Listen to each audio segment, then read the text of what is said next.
ബിസ്മില്ലാഹിർ റഹ്മാനിർ റഹീം. അല്ലാഹുവിന്റെ പ്രവാചകൻ സല്ലല്ലാഹു അലൈഹി വസല്ലമ തങ്ങൾ പറയുകയാണ്, എന്റെ പ്രിയമുള്ള ചെറുപ്പക്കാരാ, എന്റെ പ്രിയപ്പെട്ട പെങ്ങളെ, അല്ലാഹുവിന്റെ പ്രവാചകൻ സല്ലല്ലാഹു അലൈഹി വസല്ലമ തങ്ങൾ പറയുകയാ, ജന്നാത്തുൽ ഫിർദൗസ് എന്ന സ്വർഗ്ഗം വേണോ? ജന്നാത്തുൽ ഫിർദൗസ് എന്ന സ്വർഗ്ഗം വേണോ? അല്ലാഹുവിന്റെ പ്രവാചകൻ പറയുന്നു, സഹാബാ ദൂ റഹ്മിൻ ഗഫൂർ. അല്ലാഹുവിന്റെ പ്രവാചകൻ പറയുന്ന മൂന്നാമത്തെ വിഭാഗം ഏതെന്നറിയുവോ? അത് കുടുംബ ബന്ധം ചേർക്കുന്നവരാ. തന്റെ ഉപ്പാനെയും ഉമ്മാനെയും സ്നേഹിക്കുന്ന മക്കളാ, മാതാപിതാക്കളെ സ്നേഹിക്കുന്ന മക്കളാണ്, അവരെ ബഹുമാനിക്കുന്ന മക്കളാണ്, അവരാദരിക്കുന്ന മക്കളാണ്, അവർക്ക് നൽകേണ്ട പരിഗണന നൽകുന്ന മക്കളാണെന്ന് അല്ലാഹുവിന്റെ റസൂൽ പഠിപ്പിക്കുമ്പോ, എന്റെ പ്രിയമുള്ളവരെ, മാതാപിതാക്കളോട് സ്നേഹമുള്ള എത്ര മക്കളാ ഉള്ളത്? ഉമ്മാനെ ചീത്ത വിളിക്കുന്ന മക്കളുണ്ടല്ലോ, ഉമ്മാനെ തല്ലുന്ന മക്കളുണ്ടല്ലോ, കളവി നീ മിണ്ടരുതെന്ന് പറയുന്ന മക്കളുണ്ടല്ലോ, സ്വന്തം ഉമ്മാനെ ഭീഷണിപ്പെടുത്തുന്ന മക്കളുണ്ടല്ലോ, സ്വന്തം ഉമ്മയോടും ബാപ്പയോടും നിസാര കാര്യത്തിന്റെ പേരിൽ പിണങ്ങി നടക്കുന്ന ചെറുപ്പക്കാരാ, എങ്ങനെ കഴിയുന്നു മോനെ? എങ്ങനെ കഴിയുന്നു മോനെ? നിന്നെ ഗർഭം ചുമന്ന, നിന്നെ മരണവേദനയുടെ വേദനയും നിന്ന് പ്രസവിച്ച ഉമ്മാനെ വേദനിപ്പിക്കാ, സ്വന്തം ഉമ്മയോട് പിണങ്ങിയിട്ട് ഒരു രാത്രി ഉറങ്ങാൻ എങ്ങനെ കഴിയുന്നടാ? എന്റെ പ്രിയപ്പെട്ട ചെറുപ്പക്കാരാ, വേണ്ട മോരെ, ഉമ്മാന്റെ മനസ്സ് വേദനിപ്പിക്കല്ലേ, ഉമ്മാന്റെ കണ്ണുനീര് വാങ്ങിവെക്കല്ലേ. അല്ലാഹുവിന്റെ റസൂല് പറഞ്ഞു, ഉമ്മായുടെ മനസ്സ് വേദനിപ്പിക്കുന്നവൻ അല്ലാഹു കൊടുക്കുന്നത് ദുനിയാവിൽ വെച്ച് തന്നെയാ. ഉമ്മാന്റെ മനസ്സ് വേദനിപ്പിക്കുന്ന മക്കള്, ആ മക്കൾക്ക് അല്ലാഹു ശിക്ഷ കൊടുക്കുന്നത് ദുനിയാവിൽ വെച്ച് തന്നെ കൊടുക്കുമെന്ന് അഷ്റഫുൽ ഖൽഖ് നബി മുഹമ്മദ് മുസ്തഫ. ഉമ്മയാരെന്നറിയുവോ ചെറുപ്പക്കാരാ? നിന്റെ ഉമ്മാന്റെ കാൽച്ചുവട്ടിലാ സ്വർഗം കിടക്കുന്നത്. നിന്റെ ഉമ്മയുടെ കാൽച്ചുവട്ടിലാണ്. അല്ലാഹുവിന്റെ റസൂലിന്റെ മുന്നിൽ ഒരു സഹാബി ചെന്നു, യാ റസൂലല്ലാഹ്, എനിക്ക് ഏറ്റവും കൂടുതൽ ബാധ്യത ആരോടാ നബിയേ? നിന്റെ ഉമ്മയോടാ, നിന്റെ ഉമ്മയോടാ, നിന്റെ ഉമ്മയോടാ. 3 പ്രാവശ്യം ഉമ്മ എന്നാ പറഞ്ഞത്, 4മതാണ് വാപ്പയുടെ പേര് പറഞ്ഞത്. കാരണം എന്ത്? ഗർഭം ചുമന്നതു 10 മാസം തള്ളയാ, പ്രസവിച്ച വേദന തിന്നതും അവർ തന്നെയാ, പാലൂട്ടി നിന്നെ വളർത്തലും അവരാണ്. ഈ 3 കാര്യം ഉപ്പയിൽ ഒഴിവാട്. ഗർഭം ചുമന്നത് ഉമ്മയാട്, നൊന്ത് പ്രസവിച്ചത് ഉമ്മയാട്, പാല് തന്നത് ഉമ്മയാട്. പടച്ചവനെ, നിന്റെ പ്രിയപ്പെട്ട ഉമ്മാനെ കുറിച്ച് നീ എപ്പോഴെങ്കിലും ഒന്ന് ചിന്തിക്കാറുണ്ടോ? നിന്റെ ഗർഭം ചുമന്ന സമയത്ത് അല്ലാഹുവേ, ആരെങ്കിലും ഒരു മനുഷ്യർ നിന്റെ തോളിലേക്ക് കൈയൊന്നെടുത്ത് വെച്ചാ ഒരു 10 മിനിറ്റ് കഴിയുമ്പോ നീ പറയും, എന്റെ തോളിൽ നിന്ന് കൈയെടുക്കാ. നിനക്കത് ഇഷ്ടപ്പെടൂല. 9.5 മാസം നിന്റെ ഉമ്മ വയറ്റത്ത് ചുമന്നുകൊണ്ട് നടന്നു മോര്. ഒന്ന് നല്ല ഭക്ഷണം കഴിക്കാൻ എല്ലാവരും കല്യാണത്തിന് പോകും, ഉമ്മയ്ക്ക് പോകാൻ കഴിയുന്നില്ല, ഉമ്മയ്ക്ക് വയറ് നിറച്ച് ഭക്ഷണം കഴിക്കാൻ കഴിയുന്നില്ല, ഒന്ന് നല്ലതുപോലെ നടക്കാൻ കഴിയുന്നില്ല, ഒന്ന് തിരിഞ്ഞു മറിഞ്ഞ് കിടക്കാൻ കഴിയുന്നില്ല. കാരണം ഉമ്മാന്റെ വയറ്റിൽ നീ കടന്നത് കൊണ്ടാ പൊന്നുപോര്. എന്നിട്ട് നിന്നെ പ്രസവിച്ച അപ്പ എത്രല്ലാ വേദന സഹിച്ചു പോര്. നിന്റെ ഉമ്മ എത്ര കരഞ്ഞിട്ടുണ്ടാകും, പ്രസവിക്കുന്ന സമയത്ത് നിന്റെ ഉമ്മ എത്ര വിളിച്ചു കൂവിയിട്ടുണ്ടാകും. ചെറുപ്പക്കാരാ, ആ മരണവേദന സഹിച്ചത് നിന്റെ ഉമ്മയാ മോനെ. പട്ടിണിയാണെങ്കിലും എഴുന്നേക്കാൻ വയ്യാതെ കിടക്കുമ്പോഴും നീ ഒന്ന് കരഞ്ഞാൽ ഓടി വന്ന് കോരിയെടുത്തത് നിന്റെ ഉമ്മയാ മോനെ. നിന്റെ മൂത്രവും കാഷ്ടവും എല്ലാം വാരിയതവരല്ലേ. ഇന്ന് നീ കൊട്ടാരം പോലെ ഒരു വീട് വെച്ചപ്പോ നിന്റെ ഉമ്മ അതിനകത്തൊന്ന് കാർക്കിച്ച് തുപ്പിയാ നിനക്ക് കഴിയില്ലല്ലോ. നിനക്ക് പണം കിട്ടിയപ്പോ, നിനക്കൊരു നല്ല പെണ്ണിനെ കിട്ടിയപ്പോ, ആ ഉമ്മയുടെ ദുആ കൊണ്ട് റബ്ബ് നിനക്കൊരു അനുഗ്രഹം തന്നപ്പോ നിന്റെ ഉമ്മ നിനക്ക് അധികം പറ്റായല്ലോടാ മനുഷ്യ, എങ്ങനെ കഴിയുന്നടാ? അല്ലാഹുവിന്റെ റസൂല് പറഞ്ഞു, ഉമ്മയുടെ മനസ്സ് വേദനിപ്പിക്കരുത്, ഉമ്മയുടെ മനസ്സ് വേദനിപ്പിക്കരുത്. വാപ്പയ്ക്ക് പ്രതിഫലമില്ലെന്നല്ല, ഉമ്മയുടെ കാൽച്ചുവട്ടിലാ സ്വർഗം, ഉമ്മാന്റെ കാൽച്ചുവട്ടിലാ സ്വർഗം. വാപ്പയുടെ മഹത്വം എന്തെന്നറിയോ? സ്വർഗത്തിലെ മധ്യത്തിലെ സ്വർഗത്തിന്റെ നടുക്കത്തെ കവാടം വാപ്പയാണെന്ന് നബി മുഹമ്മദ് മുസ്തഫ. സ്വർഗത്തിന്റെ കവാടത്തില് മധ്യഭാഗത്തെ വാതിലുണ്ടല്ലോ, മോനെ അതാണടാ വാപ്പ, മോനെ അതാണടാ വാപ്പ. വാപ്പയുടെ മനസ്സ് വേദനിപ്പിച്ചാലും നിനക്ക് രക്ഷപ്പെടാൻ കഴിയൂല. ഉമ്മായുടെയും വാപ്പയുടെയും മനസ്സ് വേദനിപ്പിക്കരുത്. അവരെ സ്നേഹിച്ചാൽ, അവരെ ബഹുമാനിച്ചാൽ അല്ലാഹു തരുന്ന പ്രതിഫലം കേൾക്കണോ? അല്ലാഹു നിന്റെ ആയുസ് നീട്ടി തരുമെന്ന് നബി മുഹമ്മദ് മുസ്തഫ. വാപ്പയെയും ഉമ്മയെയും പൊന്നുപോലെ നോക്കുന്നവരുണ്ട്. പടച്ചവരെ ഇന്ന് വാതിന് വരുമ്പോ പടച്ചവരെ ഹംസ എന്ന് പറയുന്ന സഹോദരൻ പറഞ്ഞു, ഉസ്താദ് എന്റെ വാപ്പ മരണപ്പെട്ടു ഉസ്താദ്, എന്റെ ഉമ്മ രോഗിയാട്, എന്റെ ഉമ്മ രോഗിയാട്. പടച്ചവരെ ആഫിയത്ത് കൊടുക്കണം. പ്രായമായിട്ടും ഇന്നും നോക്കുന്ന എത്രയോ മാതാപിതാക്കളുണ്ട്, മാതാപിതാക്കളെ പൊന്നുപോലെ നോക്കുന്ന എത്രയോ മക്കളുണ്ട്. എന്റെ പ്രിയമുള്ളവര്, പ്രായമായ ഉമ്മാനെയും വാപ്പാനെയും സ്നേഹിക്കുന്ന മക്കൾക്ക് അല്ലാഹു തരുന്ന പ്രതിഫലം പടച്ചറപ്പവരുടെ ആയുസ് നീട്ടിക്കൊടുക്കുകയാ. അവരുടെ ആയുസ് അല്ലാഹു നീട്ടിക്കൊടുക്കും. രണ്ട്, അവനെ ബഹുമാനിക്കുന്ന മക്കൾ അല്ലാഹു അവന് കൊടുക്കുമെന്ന് നബി മുഹമ്മദ് മുസ്തഫ. നിന്നെ പൊന്നുപോലെ നോക്കുന്ന, മരിക്കാൻ കിടക്കുന്ന സമയത്ത് ചാരത്ത് വന്നിട്ട് വാപ്പയുടെയും ഉമ്മയുടെയും തലയിൽ ഇങ്ങനെ തലോടിയിട്ട് സംസം വെള്ളമെടുത്ത് വായിലൊടിച്ചു തന്നിട്ട്, വാപ്പാ ലാ ഇലാഹ ഇല്ലല്ലാഹ് എന്ന് പറഞ്ഞു തരുന്ന മക്കള് നിനക്ക് അല്ലാഹു തരും. ചെറുപ്പക്കാരാ, അല്ലാഹുവേ മൂന്നാമത്തെ പ്രതിഫലം നല്ല മരണവാപോരു. ഉമ്മയുടെ പൊരുത്തം കിട്ടിയാ, നിനക്ക് ജന്മം തന്ന വാപ്പയുടെ പൊരുത്തം നേടിയാ, അല്ലാഹു നിനക്ക് തരുന്ന മൂന്നാമത്തെ പ്രതിഫലം നല്ല മരണവാ. നാലാമത്തെ പ്രതിഫലം കേൾക്കണോ? പടച്ചറപ്പേ അല്ലാഹുവിന്റെ പൊരുത്തം കിട്ടും. ചെറുപ്പക്കാരാ, ഉമ്മാനെ സ്നേഹിച്ചോ, വാപ്പാനെ സ്നേഹിച്ചോ, പടച്ചറപ്പിന്റെ പൊരുത്തം നിനക്ക് കിട്ടും പൊന്നുമോളെ. കാരണം അല്ലാഹുവിന്റെ റസൂലാ പറഞ്ഞത്, റിളൽ റബ്ബി റിളൽ വാലിദൈൻ. അല്ലാഹുവിന്റെ തൃപ്തി നിന്റെ ഉമ്മയിലാ, അല്ലാഹുവിന്റെ തൃപ്തി നിന്റെ ഉമ്മയുടെ തൃപ്തിയിലാ. അതുകൊണ്ട് എന്റെ പ്രിയപ്പെട്ടവരോട് മഹാനായ നബി മുഹമ്മദ് മുസ്തഫ സല്ലല്ലാഹു അലൈഹി വസല്ലമ തങ്ങള് പടച്ചവനെ സ്വർഗത്തിലൂടെ നടന്നു പോകുമ്പോ സ്വർഗത്തിന്റെ മധ്യഭാഗത്ത് കൊട്ടാരത്തിനകത്തിരുന്ന് ആരോ ഖുർആൻ ഓതുകയാണ്. ഒരു മനോഹരമായ ശബ്ദം, ഒരു മനോഹരമായ ശബ്ദം. ആരോ ഖുർആൻ ഓതുന്നത് അല്ലാഹുവിന്റെ റസൂല് കേൾക്കുകയാ. ആ ഖുർആൻ ഓതുന്നത് കേൾക്കാ സ്വർഗത്തിലെ ജനങ്ങൾ മുഴുവനും ഇങ്ങനെ കാതോർത്തിരിക്കുകയാണ്. സ്വർഗത്തിലിരുന്ന് ഖുർആൻ ഓതുകയാണ്. മുഅ്മിനീങ്ങളായ പെണ്ണുങ്ങൾ, സ്വർഗവാസികൾ മുഴുവനും ആ ചെറുപ്പക്കാരൻ ഖുർആൻ ഓതുന്നത് ഇങ്ങനെ കേട്ടുകൊണ്ടിരിക്കുകയാണ്. മനോഹരമായ ശബ്ദമാ. അല്ലാഹുവിന്റെ റസൂൽ ചോദിച്ചു, ആരാ ഈ ശബ്ദം? എനിക്ക് നല്ല പരിചയമുണ്ട്, ഈ ശബ്ദം എനിക്ക് നല്ല പരിചയമുണ്ട്. ആരാ? ആ സമയത്ത് മലക്ക് പറഞ്ഞു കൊടുത്തു, നബിയേ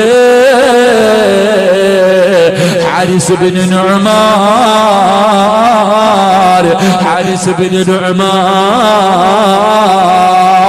എന്റെ പ്രിയപ്പെട്ടവരെ, ഉപ്പാനെ സ്നേഹിച്ച, ഉമ്മാനെ സ്നേഹിച്ച, അല്ലാഹുവേ ചേ എന്ന വാക്ക് പോലും ഉമ്മയോട് പറയാത്ത മക്കള്, വീടിനകത്ത് ലക്ഷം കണക്കിന് കോടികൾ കൊടുത്ത് കെട്ടിയ വീടിനകത്ത് ഉമ്മ കിടന്ന് മലമൂത്ര വിസർജനം നടത്തിയാൽ, അല്ലാഹുവേ ഉമ്മ കാർക്കിച്ച് തുപ്പിയാൽ, ഉമ്മാച്ചേ ഇത് ശരിയായില്ലെന്ന് പോലും പറയാത്ത മക്കൾക്ക് ഉമ്മ എന്ത് ചെയ്താൽ ഓടിച്ചെന്നിട്ട്, അല്ലാഹുവേ ഉമ്മ നിന്നെ നിന്റെ വീടിനകത്തൊന്ന് മൂത്രമൊഴിച്ചപ്പോ, ആ പാവം അറിയാതെ വന്ന് കാഷ്ടിച്ചപ്പോ, ഓർമ്മയില്ലാതെ നിന്റെ ഉമ്മയൊന്ന് തുപ്പിയപ്പോ നിനക്ക് സഹിച്ചില്ലല്ലോടാ.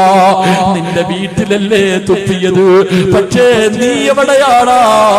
നിന്റെ ഉമ്മയുടെ മടിയിൽ കിടന്നല്ലേ നീ മലമൂത്ര വിസർജനം നടത്തിയത്. നിന്റെ ഉമ്മയുടെ കഴുത്തിലൂടെ നീ എത്രയോ പ്രാവശ്യം ഛർദ്ദിച്ചിട്ടുണ്ടടാ. ആ പാപം എന്തെങ്കിലും പറഞ്ഞിട്ടുണ്ടോ? മോനെ പോകട്ടടാ എന്ന് പറഞ്ഞു എവിടെയെങ്കിലും പോകാൻ ഇറങ്ങുന്ന സമയത്ത് ഉമ്മാന്റെ ശരീരത്തുകൂടെ എത്ര പ്രാവശ്യം നീ മലമൂത്ര വിസർജനം നടത്തി. ഇന്ന് നിന്റെ മക്കള് നിന്റെ ശരീരത്തൊന്ന് മൂത്രമൊഴിച്ചാ പറ്റില്ലല്ലോ. ഞാനും കുട്ടികളെ എടുക്കുമ്പോ പറയും മൂത്രമൊഴിക്കോ. അല്ലാഹുവേ, ഞാനും നിങ്ങളുടെ ഉമ്മയുടെ ശരീരത്ത് എത്ര പ്രാവശ്യം മൂത്രമൊഴിച്ചിട്ടുണ്ട്. ആ ഉമ്മ നമ്മളെ കുറ്റപ്പെടുത്തിയില്ലല്ലോ, ശരിയായില്ലെന്നും പറഞ്ഞില്ലല്ലോ. മോനെ, അല്ലാഹു നിനക്ക് തരുന്ന പ്രതിഫലം എന്തെന്നറിയുവോ? ആയിഷാ ബീവി റളിയല്ലാഹു തആല അൻഹയോട് അല്ലാഹുവിന്റെ റസൂൽ പറഞ്ഞു, ഖുർആൻ ഓതുന്ന ഒരു സഹാബിയെ കണ്ടു. പടച്ച റബ്ബിന്റെ സ്വർഗ്ഗത്തിലിരുന്ന് ഖുർആൻ ഓതുന്ന സഹാബി. ആയിഷ ബീവി ചോദിച്ചു, നബിയേ, യാ റസൂലല്ലാഹ്, അല്ലാഹുവിന്റെ നബിയേ, ഈ പ്രതിഫലം കിട്ടാനുള്ള കാരണം എന്താ നബിയേ? അല്ലാഹുവിന്റെ റസൂൽ പറഞ്ഞു, കദാകൽ ബിർറു, ഉമ്മയ്ക്ക് ഗുണം ചെയ്തതിന് അല്ലാഹു കൊടുത്ത പ്രതിഫലവാ. ഉമ്മയ്ക്ക് ഗുണം ചെയ്തതിന് അല്ലാഹു കൊടുത്ത പ്രതിഫലവാ. അതുകൊണ്ട് എന്റെ പ്രിയപ്പെട്ട മക്കളെ, ഉമ്മാന്റെ മനസ്സ് വേദനിപ്പിച്ചാ നിന്റെ ആയുസ് കുറയും. ഒരു പെണ്ണുപിള്ള പറയുന്ന കേട്ട്, ഒരു പെണ്ണ് പറയുന്നത് കേട്ടിട്ട് നിന്റെ ഉമ്മയുടെ മനസ്സ് വേദനിപ്പിച്ചാ നിന്റെ ആയുസ് കുറഞ്ഞു പോകും. ചെറുപ്പക്കാരാ, എന്റെ പ്രിയപ്പെട്ട ഭാര്യമാര്, പടച്ചവനെ, ഭാര്യമാരാണ് എപ്പോഴും വഴക്കുണ്ടാക്കുന്നത്. ഉമ്മയെയും മകനെയും തെറ്റിപ്പിക്കുന്നതിൽ കൂടുതൽ പങ്ക് വഹിക്കുന്നത് ഭാര്യയാ.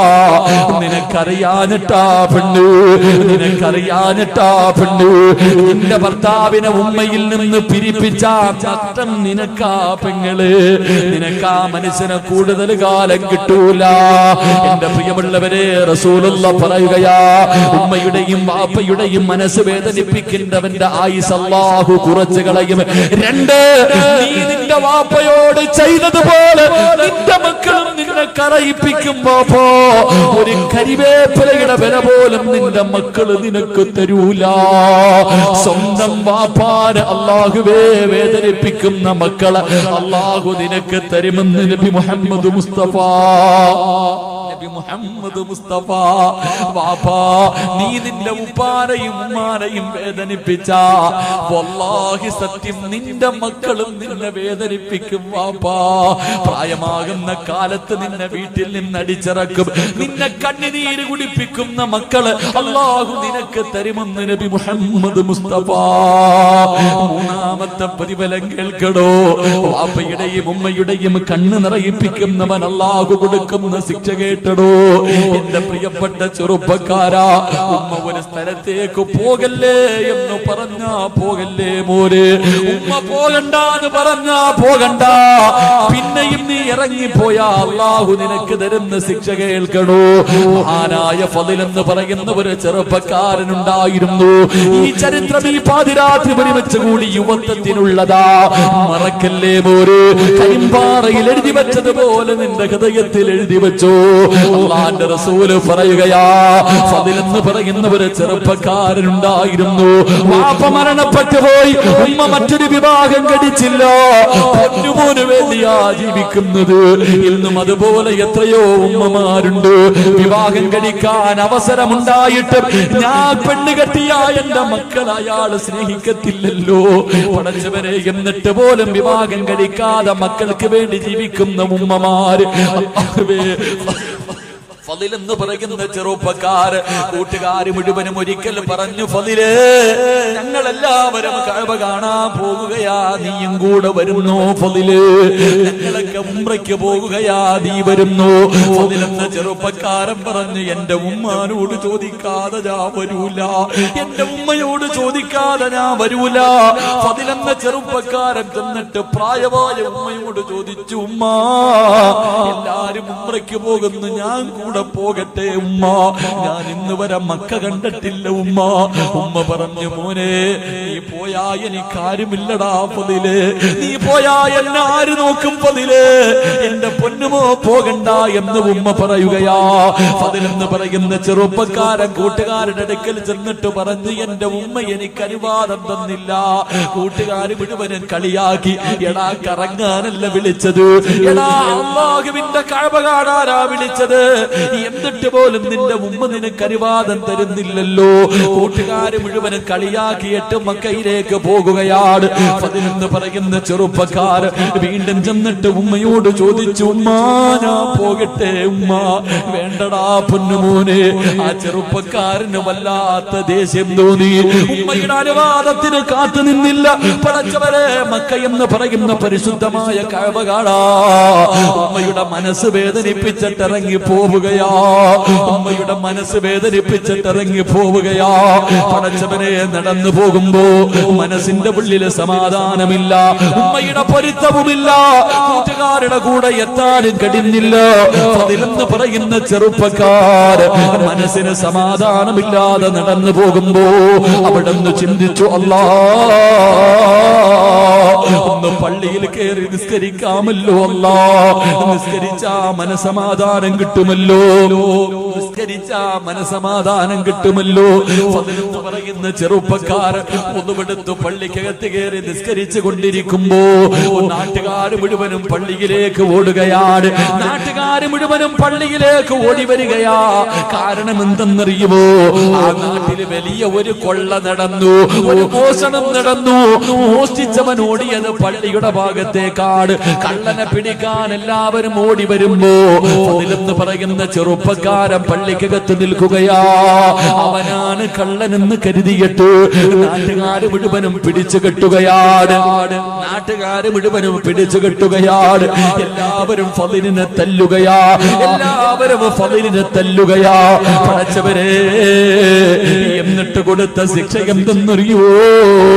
അവന്റെ രണ്ട് കൈയും വെട്ടിമുറിക്കുകയാ. ഇവനിനി ഒരിക്കലും മോഷണം നടത്തരുത്. രണ്ട് കൈയും വെട്ടിമുറിച്ചു, രണ്ട് കാലും വെട്ടിമുറിച്ചു. അവന്റെ രണ്ട് കണ്ണുകളും ചൂടുന്നെടുക്കുകയാ. എന്നിട്ടൊരു കമ്പിന്റെ മുകളിൽ കെട്ടിയിട്ട് എല്ലാവരും കളിയാക്കിക്കൊണ്ടവനെ കള്ള എന്ന് വിളിക്കുമ്പോ ഫദിൽ റളിയല്ലാഹു തആല അവിടുന്ന് കരഞ്ഞുകൊണ്ട് പറഞ്ഞു, എന്നെ കള്ള എന്ന് വിളിക്കല്ലേ, എന്നെ കള്ള എന്ന് വിളിക്കല്ലേ.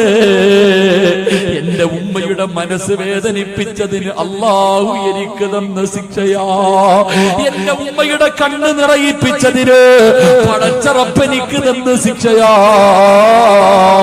കയ്യും കാലും വെട്ടിമുറിച്ച് കണ്ണും ചൂടുന്നെടുത്തിട്ട് അല്ലാഹുവേ വഴിയിൽ കൊണ്ട് വലിച്ചെറിയുമ്പോ ഫദിലെന്ന് പറയുന്ന ചെറുപ്പക്കാരൻ കിടന്ന് യാചിക്കുകയാ. ആരെങ്കിലും എന്റെ ഉമ്മയുടെ മുന്നിൽ എന്നെ ഒന്ന് കൊണ്ടുപോകുമോ? എന്റെ ഉമ്മയുടെ കാലിൽ പിടിച്ച് പൊരുത്തം ചോദിക്കാരാ. എന്റെ ഉമ്മയോടൊന്ന് മരിക്കുന്നതിന് മുമ്പേ പൊരുത്തം ചോദിക്കാരാ.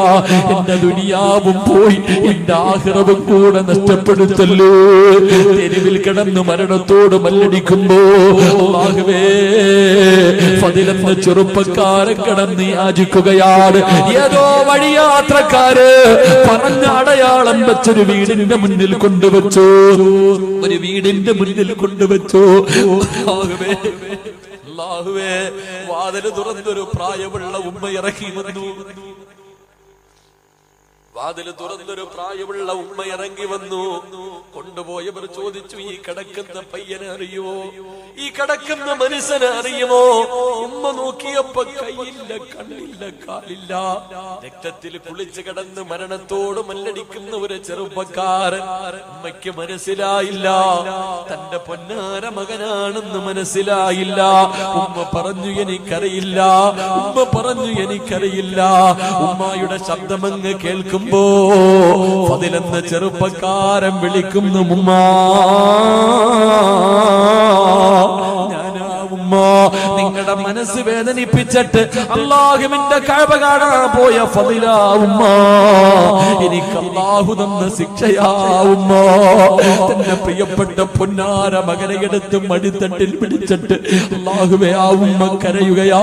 എന്റെ പൊന്നുമോനീ ഗതി വന്നല്ലോ, എന്റെ പൊന്നുമോനീ ഗതി വന്നല്ലോ.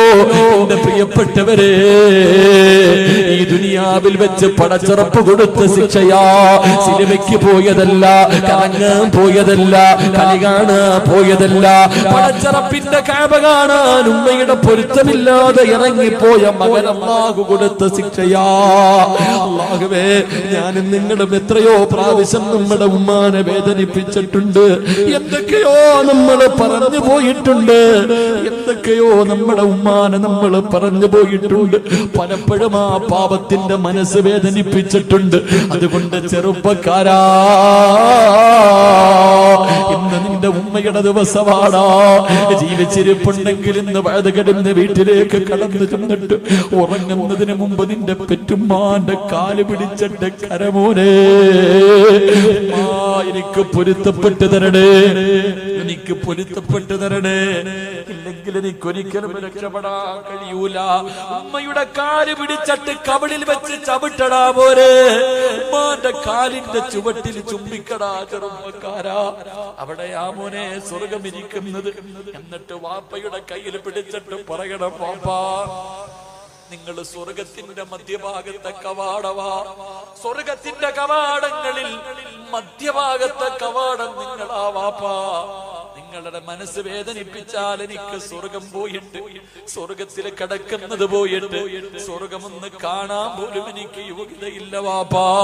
അതുകൊണ്ട് മാതാപിതാക്കളുടെ പൊരുത്തം വാങ്ങിയോ.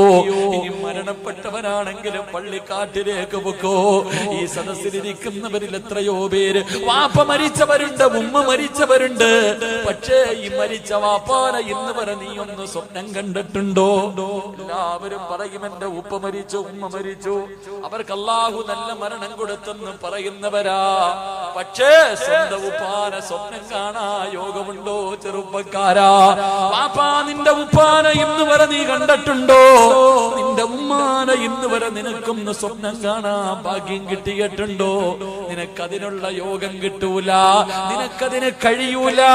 കാരണം നിന്റെ ഉമ്മാനെയും ഉപ്പാനെയും മരിച്ചതിന് ശേഷം പോലും വെറുതെ വിടാത്ത മകനാ.